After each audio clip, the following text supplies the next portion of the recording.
The Sporlan division of Parker Hannifin proudly sponsors the Advanced Refrigeration Podcast. There are a lot of questions surrounding the transition to A2L refrigerants and a lot of talking heads disseminating nebulous answers. But when your technician is face-to-face with the first A2L transition project, where do you turn for real-world answers about this specific job? Parker Sporlan's Virtual Engineer is an innovative online design tool to size and select the correct components for climate control and refrigeration applications. Get your A2L system flow and component selection answers in 3 simple steps. Enter your application details, size, and select products, then download your project files. It's that easy. Try it at absolutely no cost. Visit sporlan.com and navigate to the Resource Center. Parker Sporlan, leading the charge.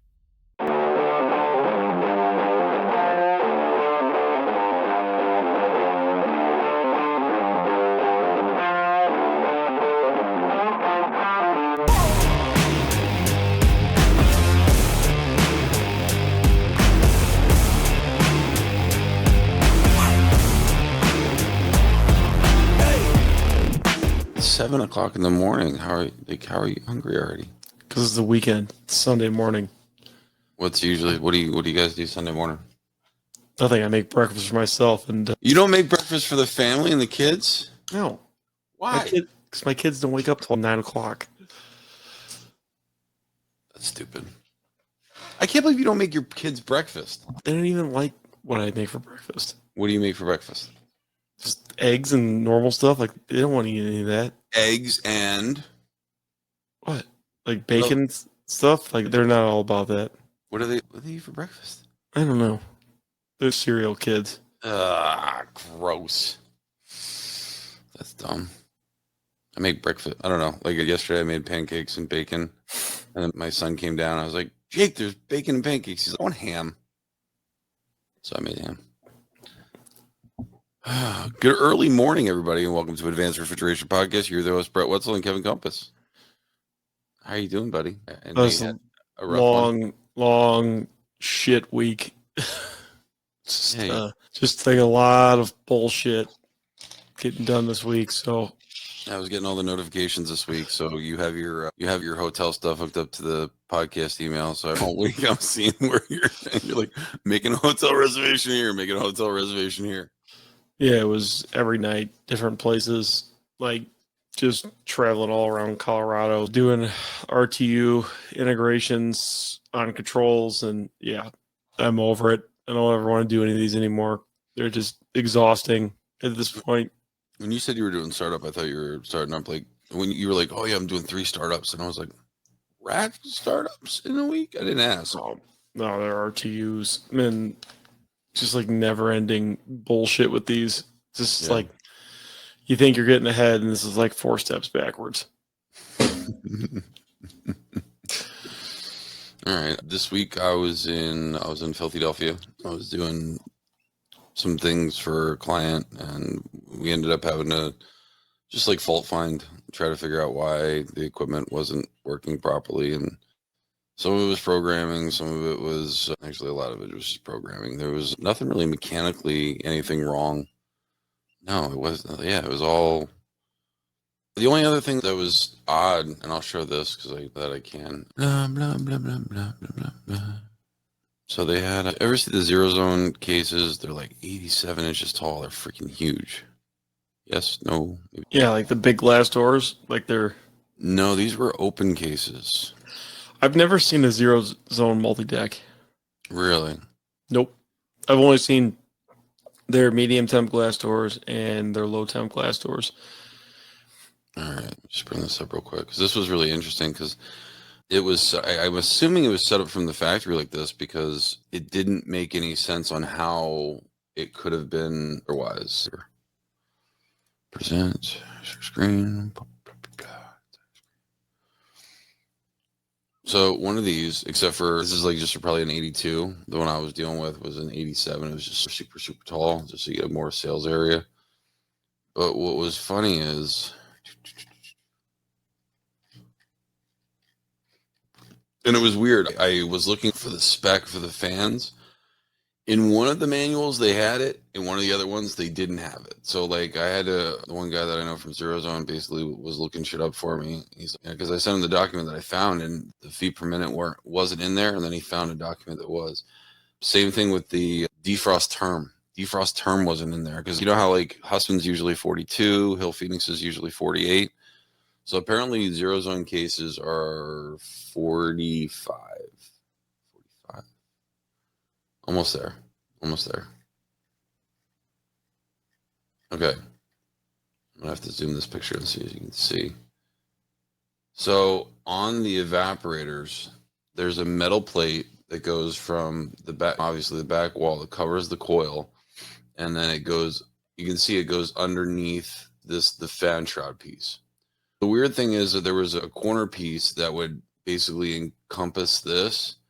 But the problem was the piece that was installed was like too far. Like they had it set on top. So there was a gap, probably about a half-inch gap on either side of the evaporator. So all the air was basically blowing there and then out towards the sides. And just on the one side, it was getting like 300 feet per minute, just blown out the damn side.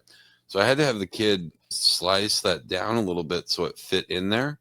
Just like an eighth of an inch on this side, eighth of an inch on the other side. Because when we first tried to install it and jam it in there, the piece of sheet metal was like wavering. And then once we got it down in there and then set back over, it made a really tight connection. Then there was no air blowing out of it or whatever. I see that a lot on Hill cases. On Hill or Zero? Hill, like the perforated ends of the coil, like they got those holes in the ends. There's a ton of air that leaks out of those. And that's going to cause inefficiencies in defrost. And also, go ahead. It's never a problem until you get to Kroger and you're doing like fast alert stuff where you have temp sensors in the shittiest part of the case and you need every bit of airflow. We were shoving earplugs in those. Let me tell you, I didn't think it was like, I don't know, it was a lot of air. So I said to the kid that was there, I was working with one of the local contractors. And I said to him, yeah, you got to check this out. He's like, can I assume that all of them are messed up like that? I'm like, probably. It's not a big store that we were at. Basically, he went through every single case. But you could actually see differences in how the EEV was cycling. Oh, yeah, you're adding more load to it. And, just that, but you're basically, when it is doing that, yeah, you are adding extra, like more load to it, but you stop short cycling because basically all that air is blowing out towards the sides and getting blown back out in the return and sucked the hell back in. Yeah, but it adds more load to the coil. The coil's actually doing what it's supposed to be doing instead of just shortchanging air. I love Zero Zone, but it just irritates me that the valves are on the other side of everybody else. I did the same thing. I opened up the left-hand side, assuming only because there was barely any product over there. But I opened it up and I was like, "Yeah, no expansion valve," because like you hear the pulsing, but it's the pulsing from the valve next door. You know what I mean? Just irritates me for some reason that it's on the other side. A little bit. But yeah, so basically it was gapped out real bad there. Let me remove this for 1 second. And that's pretty common on every case manufacturer, to be honest with you. Every one of them. It's fucking sheet metal. It's not air sealed. They're not air testing the house. No, but look at this here. This is fucking wicked. That's not even that bad. Dude, it's a fucking half-inch gap from here. Oh, God, here comes the Philly talk. All the way back to here. Like I said, look, when I listed the fan... It looks like it's not on there. It looks like that piece is supposed to go underneath. Well, and that's what we ended up doing. But look, see how it actually extends out to where this does? But it can't. It's supposed to actually, what I'm assuming, unless someone from Zero Zone is going to watch this and be like, "You're fucking wrong." But I ended up trying to jam this underneath, but it has to fit in such a way that the fan plenum will still fit on top. So when we did tuck this back and lift this up to get it back underneath, it was bellowing out these side panels like real bad. And I was like, and the kids, "What do I do?" I said, "Cut it." And then so after, I didn't get an after picture because I didn't put it all back together. This is like every startup, like not Zero Zone, but like just every startup. I spend half my time rebuilding cases. Yeah, I don't get it. And like I said, you can see that it was running, like the valve wasn't opened up very much. You can see just the frosting right here. But yeah, it's after we tucked that piece in, we literally cut it for, I think, from here to here, about an eighth of an inch on that side, eighth of an inch on the other side. And then once we did that, it fit back in place and just rock and rolled. Excuse me. But yeah, but that actually sparks into our conversation, not the whole case thing, but the rack stuff, as far as making sure. One of the biggest problems that this store had, and it's tough, like it's the defrost scheduling. Defrost scheduling was way just overlapped, and I'm going to show the original defrost schedule.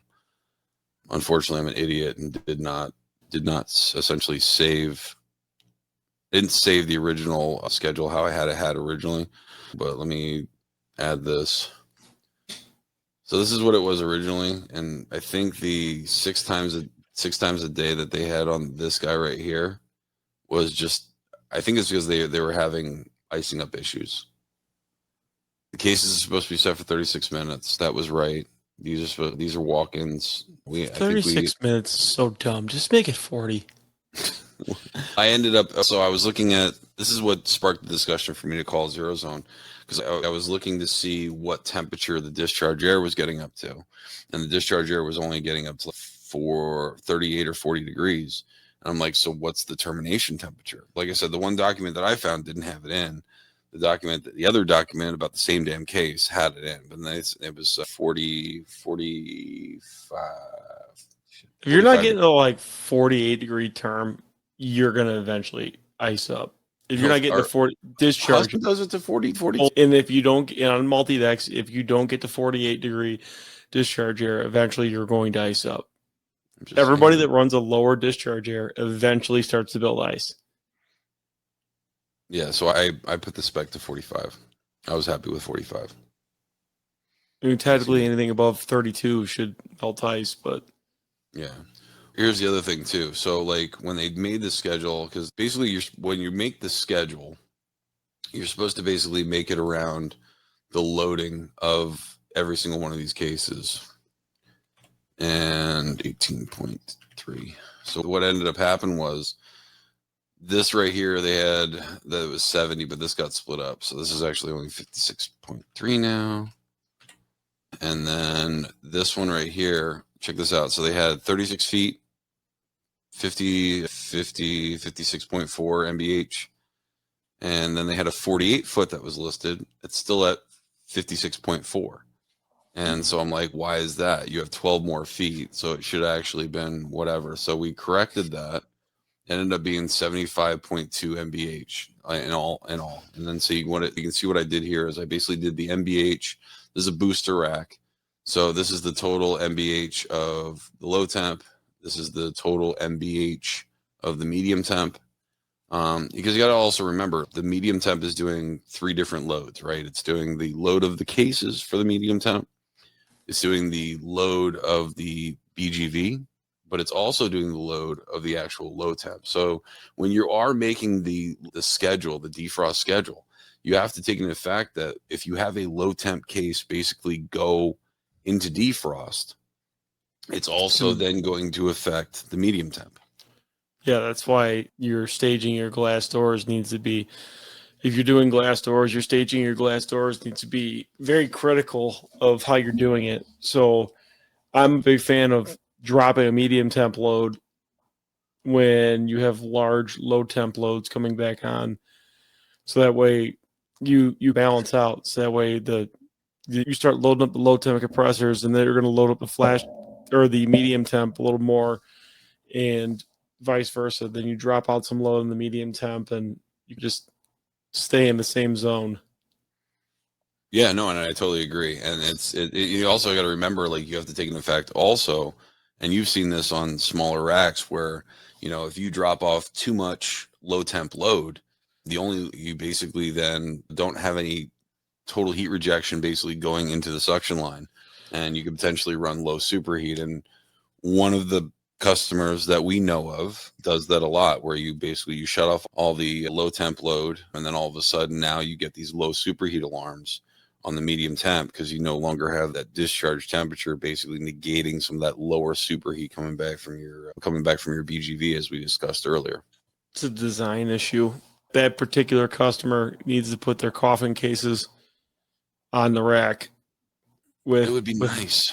That would give enough load to properly run this and run a freezer at the same time and let the freezer defrost and still keep a compressor loaded up enough to run the rack. And that's where the issue lies with this particular thing. And you're never going to, on this particular thing, you're never going to be able to get the load exactly where it needs to be with the way it's designed. You're going to get it close, but you need to have a little bit more load on it than it has. And this is where, like, with this stuff, it's difficult. And then what really sucks is this 6 and 8 times a day defrost, like all these new cases. So this is where your scheduling becomes like super critical because you're going to have overlaps. With 6 and 8 defrosts a day, there's not enough minutes in the day to not have overlaps. So you need to plan your overlaps accordingly. Like, I will take 2 smaller medium temp cases or circuits and overlap them than a larger load and a small load together.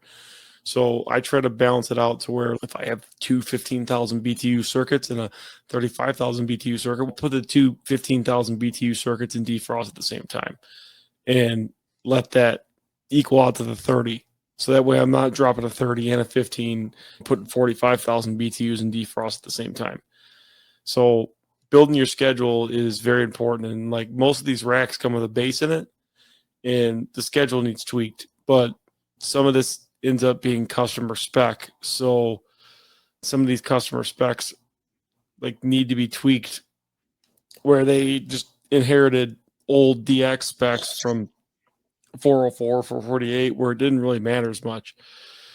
So now it matters critically. Like, defrost scheduling is one of the most important aspects of load management.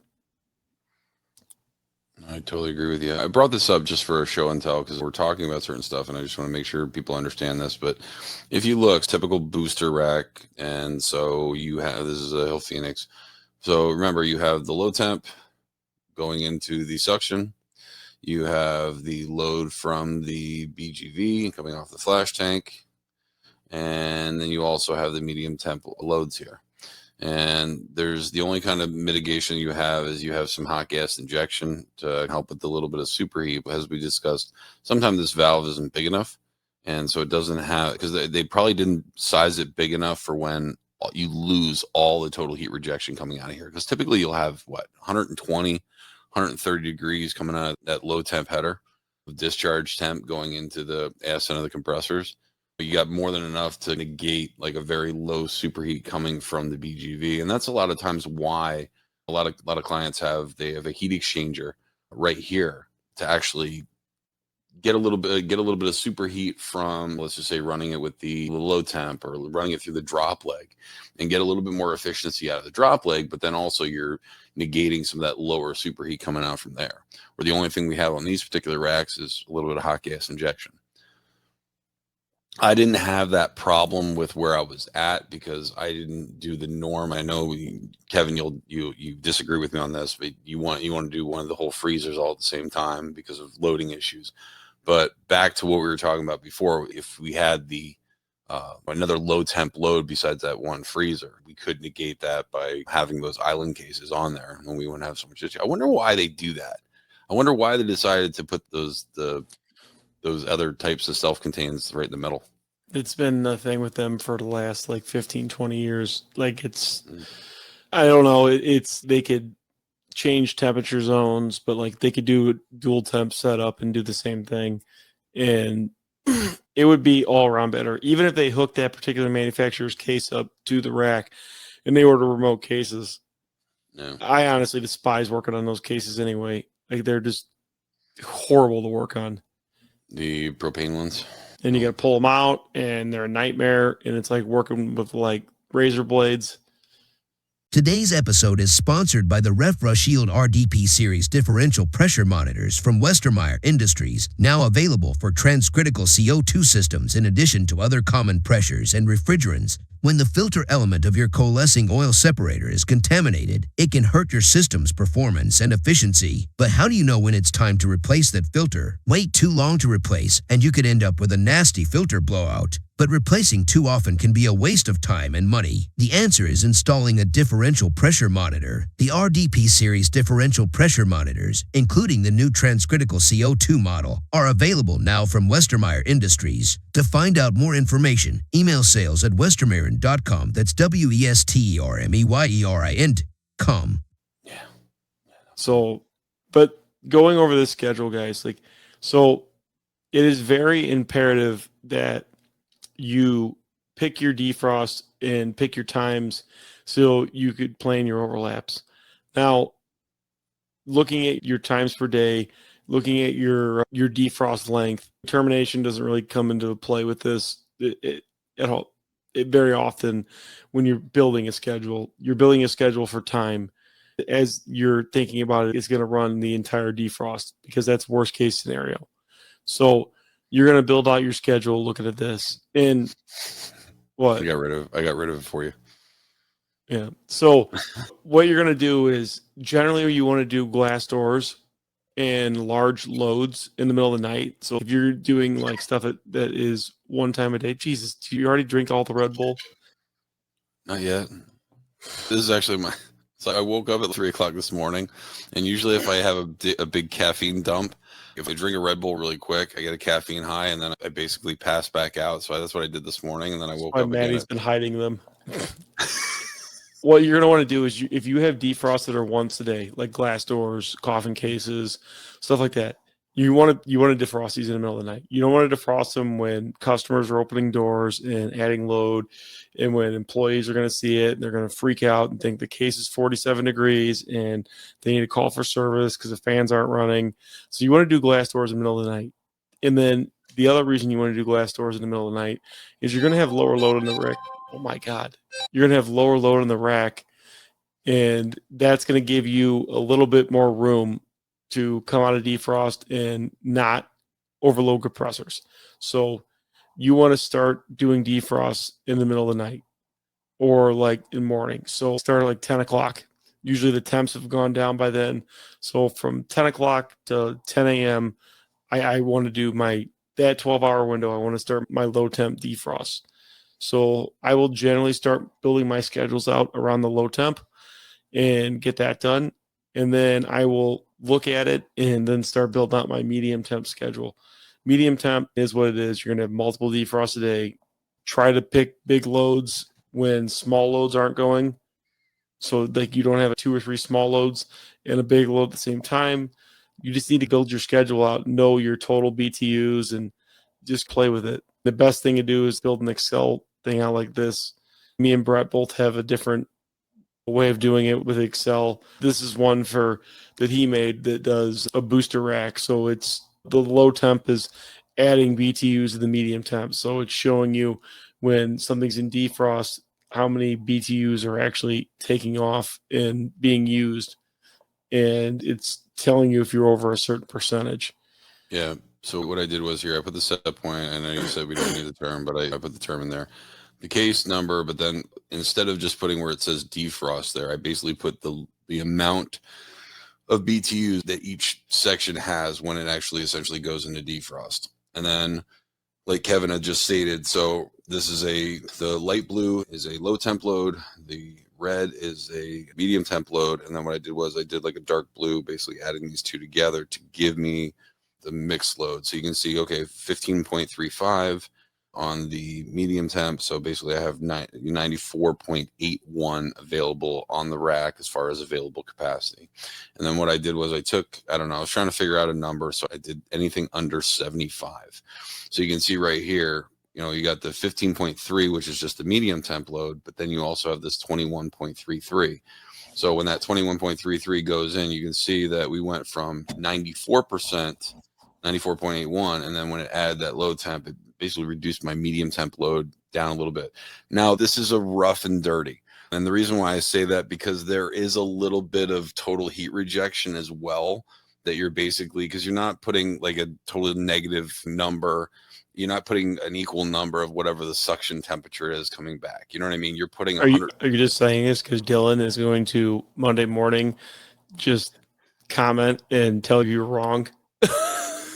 No, I'm actually, no, because Bob and I had a conversation about it, and you do know that there's, I forget what the percentage he said, but there's an additional percentage. I said, yes, I do, but quick and dirty, but also So this is just this is for scheduling, and yeah, you're gonna have some total heat rejection and stuff like that added BTUs that, but we're just trying to balance the schedule. We're not trying to land on Mars. It's because he's an engineer, right? So you have to remember, you have the total heat rejection. So it might be because this is just an evaporative load, right?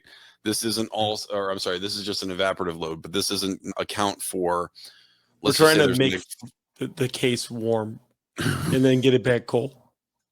We're not trying to land on the moon. We're just trying to make it slightly better. So from 15 feet away, you could say it looks good.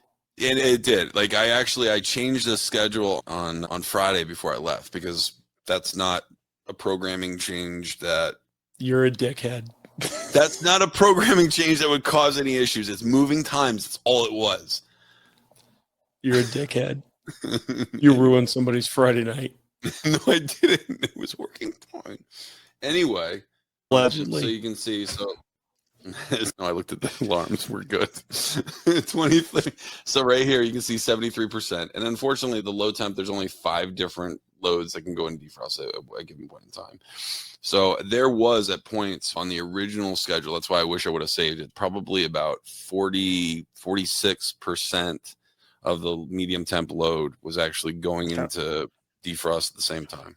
That should never happen on a small rack, but it seems like a lot of these customers with these smaller racks, the defrost scheduling is just thrown together, and then it's multiplied out by 75 sites when they just put the same program in. So then the same issues at all these sites. And like I will say it time and time again, that's why defrost scheduling is super important. Now, when you have a rack with 40 circuits on it, like that massive CO2 store I did, the defrost schedule turns into a bit of a nightmare, but like you got a lot more leeway with it because you have 40 circuits. So you have you have loads coming.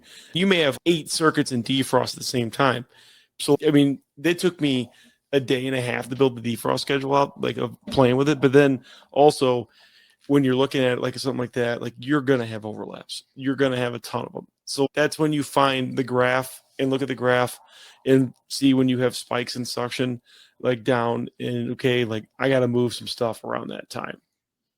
And that's the thing. So like when you have 40 freaking cases, 5% of the caseload is like in all reality, right? It's really not a lot of things. You know what I mean? Correct. 40 cases. No, I had 190 cases. But you know what I'm talking about. Yeah. 4 lineups being off at the same time, it really doesn't affect the rack as much as you would think. Correct. So an example. This is basically. Yeah, so those spikes down, like you could, it's like those big spikes, that is a large load decrease. The other spikes are not as much because they're not as prolonged of a time. That's a tuning issue too, but like the prolonged spikes where it's down like that is a load issue.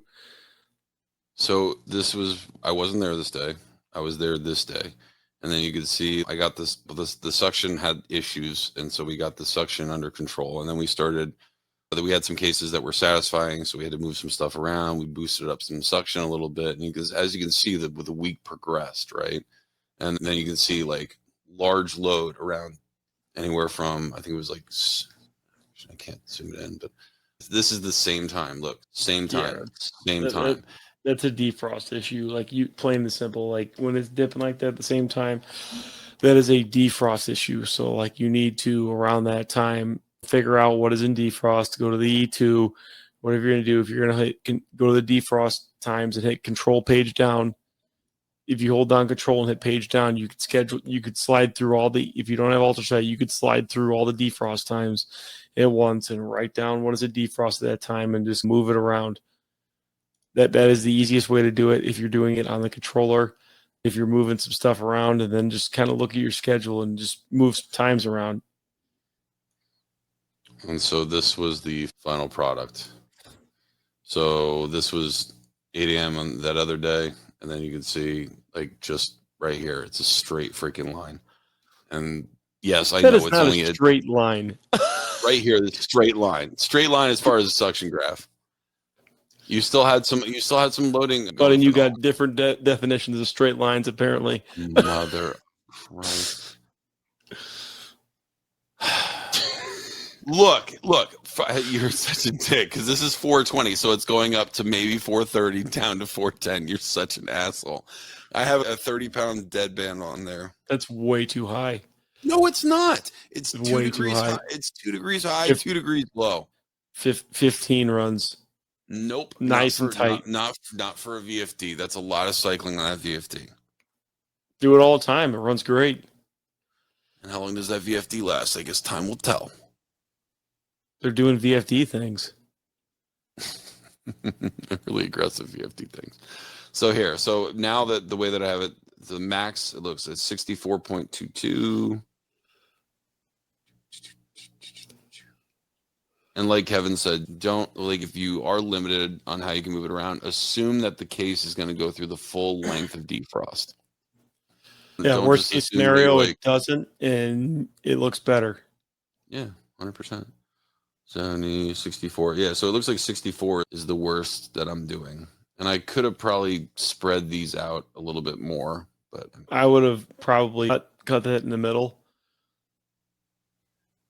Cut this in the middle, move this through and through. No, move to the right. Move this to the right, move this through.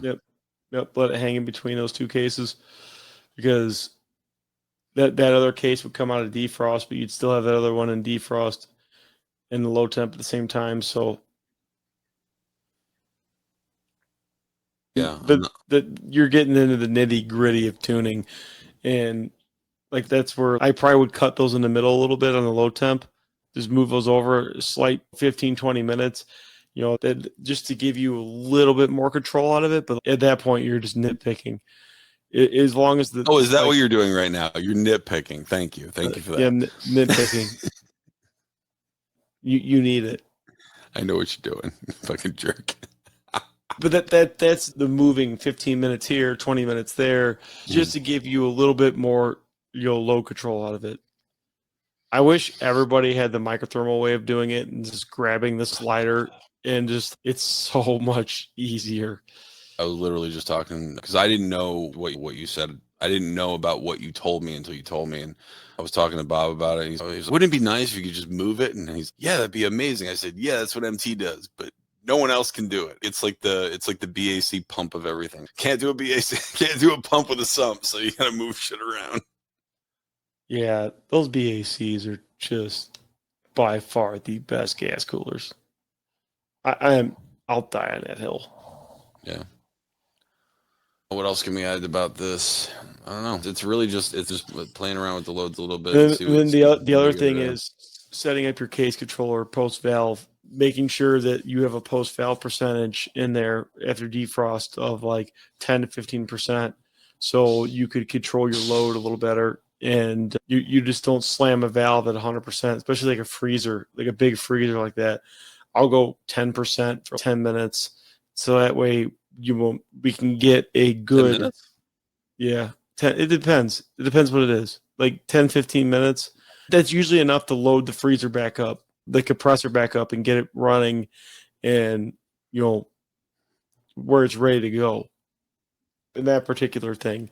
So once that scroll started, and you're gonna have a little bit of a suction swing on there, but once you're 100% loaded back up again in 10, 15 minutes, or you can go 15%. I usually start at 15% for the medium temp cases. I'll start at valve percentage 15% for 10 or 15 minutes and let them start to cool down. I usually go half of what the valve is running. This is when I'm figuring these out. So if the valve's normally running 40%, I'll go half of that. So that way I'll starve the case. MT base value thing.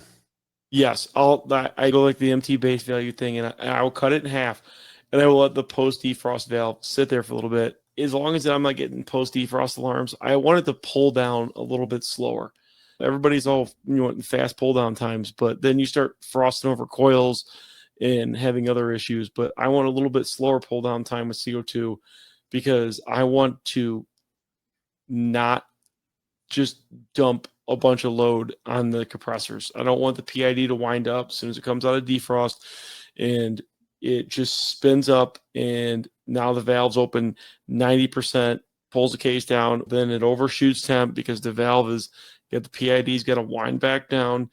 I want a slower pull down so that way when it comes out of defrost, it comes out of that valve mode, the PID is not all wound up, the case is almost at temp, and we didn't just slam a bunch of load to our compressors that it is going to cause cycling. You want to just keep that VFD humming in that dead zone to where it's not going to cycle on a third pump or second pump and just absolutely shit itself because now it doesn't have the load range it needs in another 5 minutes. And then you end up with cycling like Brett has. Agreed. You're a jerk. You're an absolute ass. If Kevin likes to try to keep me humble all the time, so he literally belittles everything that I do, that it's never good enough. Shut up. Quit crying. Nobody ever said that. I'm not the one making program changes on a fucking Friday. It was defrost. Totally different thing. It's not like I was changing the flash tank on a Friday. Enough for you. All right. Is there anything else you want to add? Jerk. We're going to go over Danfoss case controllers next week if Brett ever hooks the one up behind him that he's been saying he's going to hook up for a month. I wasn't home last week. You were home the week before. Actually, you know what? It was really nice this week. I didn't have any delays or cancellations. How was your flight? I got a delay because you're a dick and posted a bunch of things on Facebook, and I opened my phone up and it's the first thing I seen, and then I got delayed. So you're an awful person for that, and you know what you were doing. We all know what you were doing. You're casting your web. It's not my fault you got Wetzel. Yeah, it is your fault because you spread your curse to others. They gotta block you completely when I fly apparently now, instead of just blocking you on Messenger. I was telling Bob that.